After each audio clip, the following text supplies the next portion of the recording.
मेरे प्यारे कृष्ण भक्तों को मेरा प्यार भरा राधे राधे। आज हम श्रीमद् भागवत के 10वें स्कंद उत्तरार्ध के 59 अध्याय में प्रवेश करेंगे, जिसमें भौमासुर का उद्धार और 16,100 राजकन्याओं के साथ भगवान के विवाह का वर्णन किया गया है। राजा परीक्षित ने पूछा, भगवान श्री कृष्ण ने भौमासुर को उन स्त्रियों को बंदी गृह में डाल रखा था, क्यों और कैसे मारा? आप कृपा करके धनुषधारी भगवान श्री कृष्ण का वह चरित्र हमें सुनाइए।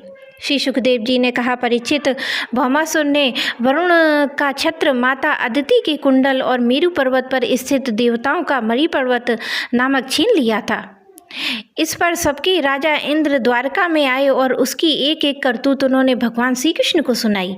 और अब भगवान श्री कृष्ण अपनी प्रिय पत्नी सत्यभामा के साथ गरुड़ पर सवार हुए और भौमासुर की राजधानी प्राग ज्योतिषीपुर में गए। प्राग ज्योतिषीपुर में प्रवेश करना बहुत कठिन था। पहले तो उसके चारों ओर पहाड़ों की किलेबंदी थी और उसके बाद शस्त्रों का घेरा लगा हुआ था। फिर जल से भरी हुई खाई थी। उसके बाद आग और बिजली की 4 दीवारें थीं। उसके भीतर वायु बंद करके रखा गया था। इससे भी भीतर मरु दैत्य ने नगर के चारों ओर अपने 10,000 घोर और सुदृढ़ फंदे बिछा रखे थे। भगवान श्री कृष्ण ने अपनी गदा की चोट से पहाड़ों की तोड़फोड़ डाला और शस्त्रों की मोर्चेबंदी को बाणों से छिन्न भिन्न कर दिया। चक्र के द्वारा अग्नि जल वायु की 4 दीवारियों को तहस नहस कर दिया और मुर दैत्य के फंदों को तलवार से काट कर कूट कर अलग कर दिया। जो बड़े बड़े यंत्र मशीनें वहां लगी हुई थी, उन्होंने तथा वीर पुरुषों के हृदय को शंखनाद से विदीर्ण कर दिया था। नगर के परकोटों को गदाधर भगवान ने अपनी भारी गदा से ध्वंस कर दिया। भगवान के पांचजन्य शंख की ध्वनि प्रलयकालीन बिजली की कड़कड़ के समान महाभयंकर थी। उसे सुनकर मुरदैत्य की नींद टूट गई और वह बाहर निकला।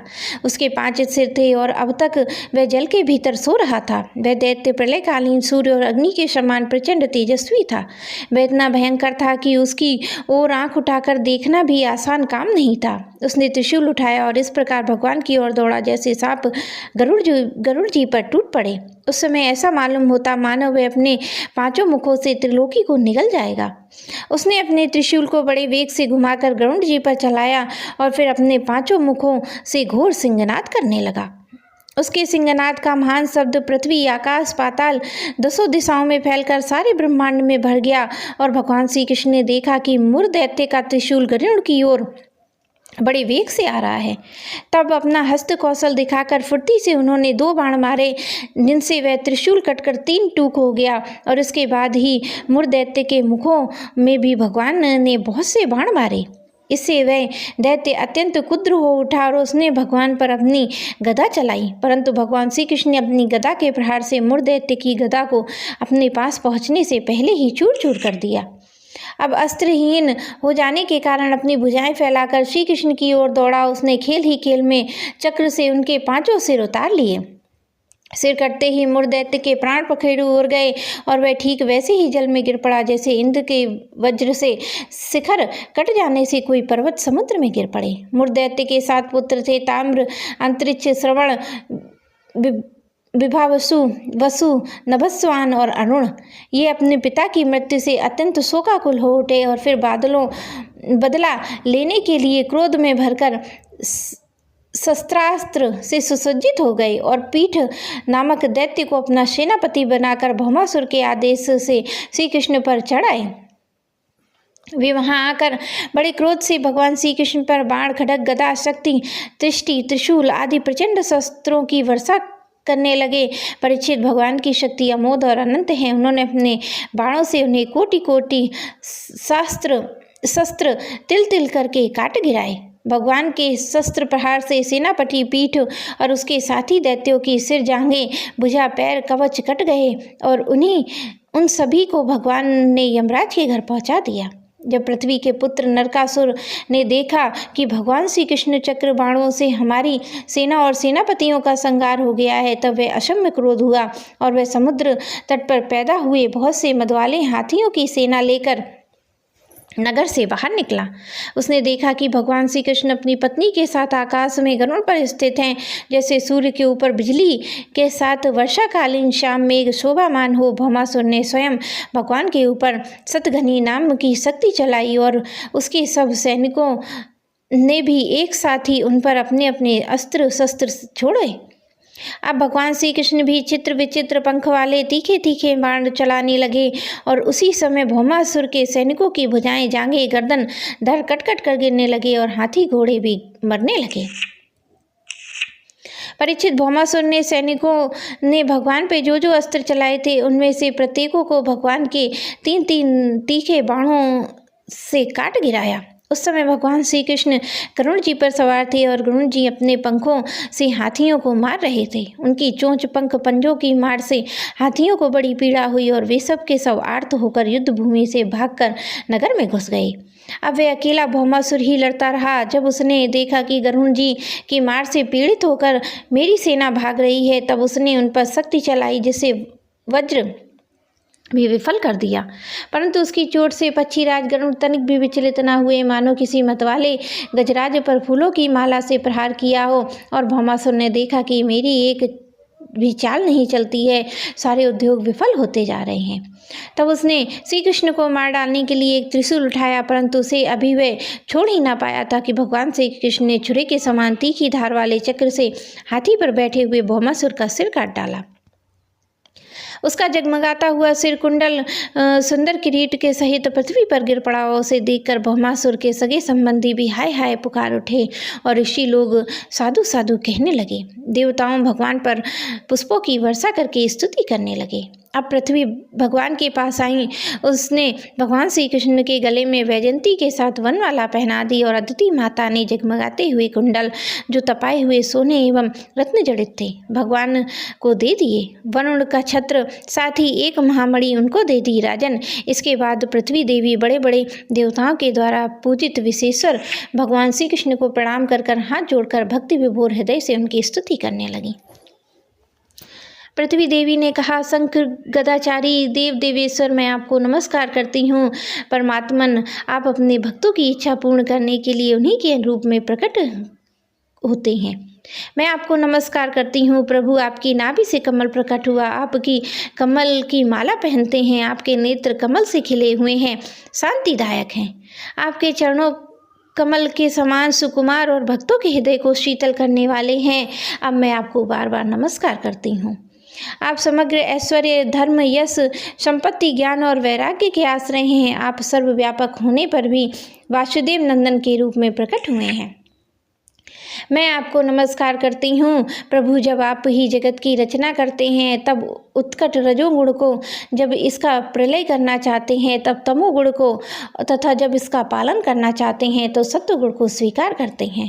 परंतु यह सब करने पर भी आपके इन गुणों से ढकते नहीं हैं, लिप्त नहीं होते हैं। जगतपते, आप ही प्रकृति पुरुष दोनों के संयोग वियोग के हेतु काल हैं तथा उन तीनों से परे भी हैं। भगवान, में पृथ्वी, जल, अग्नि, वायु, आकाश, पंच मात्राएं, मन, इंद्री, इनके अधिष्ठात्र देवता, अहंकार, महतत्व कहाँ तक कहूँ। यह संपूर्ण चराचर जगत आपके अद्वितीय स्वरूप भ्रम के कारण ही पृथक प्रतीत हो रहा है। शरणागत भयभंजन प्रभु, मेरा पुत्र भौमासुर, ये पुत्र भगदत्त अत्यंत भयभीत हो रहा है। मैं आपको आपके चरण कमलों की शरण में ले आई हूँ। प्रभु, आप इसकी रक्षा कीजिए और इसके सिर पर अपना कर कमल रखिए, जो सारे जगत के समस्त पाप तापों को नष्ट कर देने वाला है। श्री सुखदेव जी कहते हैं, परीक्षित, जब पृथ्वी ने भक्ति भाव से विनम्र होकर इस प्रकार भगवान की स्तुति और प्रार्थना की, तब उन्होंने भगवत दत्त को अभय दान दिया और भौमासुर के समस्त संपत्तियों से संपन्न महल में प्रवेश किया। वहाँ जाकर भगवान ने देखा कि भौमासुर ने बलपूर्वक राजाओं से 16,000 राजकुमारियाँ छीनकर अपने यहाँ छोड़ी थीं। तब उन राजकुमारियों ने अंतपुर में पधारे हुए नरश्रेष्ठ भगवान श्री कृष्ण को देखा, तब वे मोहित हो गईं। उन्होंने उनकी अहेतुक की कृपा तथा अपना सौभाग्य समझकर मन ही मन भगवान को अपने परम प्रीतम पति के रूप में वर्ण किया। उन राजकुमारियों ने प्रत्येक ने अलग अलग मन ही मन में यह निश्चय किया कि ये श्री कृष्ण ही हमारे पति हों और विधाता मेरी ये अभिलाषा पूर्ण करें। तब भगवान श्री कृष्ण ने राजकुमारियों को सुंदर सुंदर निर्मल वस्त्र आभूषण पहनाकर पालकियों के से द्वारका भेज दिया। उनके साथ बहुत से खजाने, रथ, घोड़े, अतुल संपत्ति भेजी। ऐरावत वंश से उत्पन्न हुए अत्यंत वेगवान 4-4 दांतों वाले सफ़ेद रंग के 64 हाथी भी भगवान ने वहाँ से द्वारका भेजे।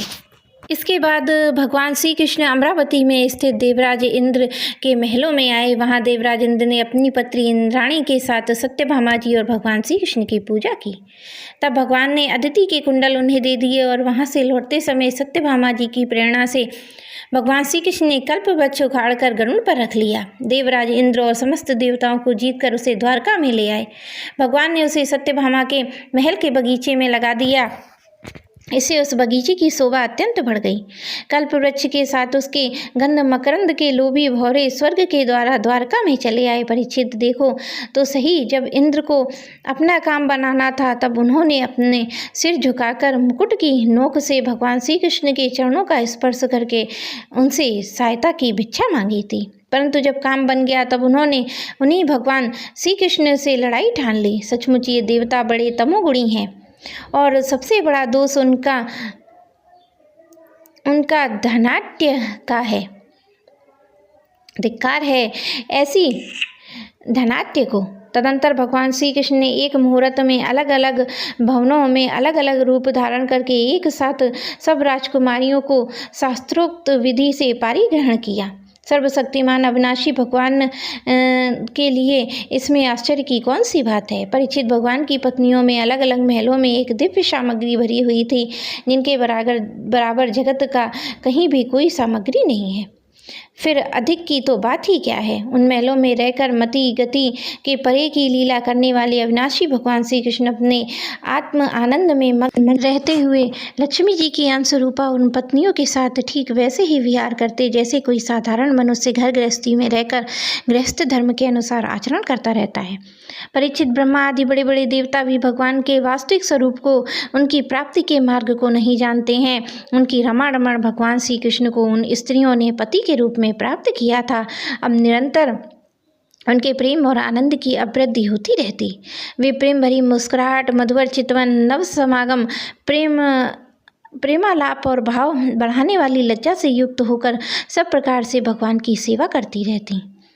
उनमें से सभी पत्नियों के साथ सेवा करने के लिए सैकड़ों दासियां रहतीं। फिर भी जब उनके महल में भगवान पधारते तब वे स्वयं आगे जाकर आदरपूर्वक उन्हें लिवा लाती और श्रेष्ठ आसन पर बैठाती, उत्तम सामग्रियों से पूजा करती, चरण कमल पखारती, पान लगाकर खिलाती, पाँव दबाकर थकावट दूर करती, पंखा झलती, इत्र, फुलेल, चंदन आदि लगाती, फूलों के हार पहनाती, केश संवारती, सुलाती, स्नान कराती और अनेक प्रकार के भोजन कराकर अपने हाथों से भगवान की सेवा करती। मेरे प्यारे कृष्ण भक्तों को मेरा प्यार भरा राधे राधे।